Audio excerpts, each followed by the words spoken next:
How to import a video into Canva. It's super simple. So first I'm going to do Instagram Reel, and it's going to pull up a blank page for me.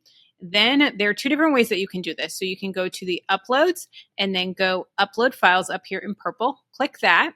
And then I can just click on the video that I want to import. This is a little video of turtles that a friend of mine sent me that she took. So I can do that with the turtles. I can resize it. I can make it bigger, smaller, and fill it to frame.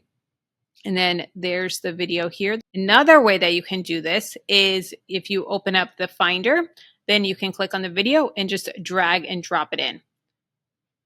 And if I hit plus, then it's going to open up the same video as well. And that is how you add videos to your Canva account. It works the same exact way as with pictures. And then you have your full library here of all of the videos. So you have images, videos, and audio right here in your Canva account. Up next, check out my playlist on other Canva tutorials.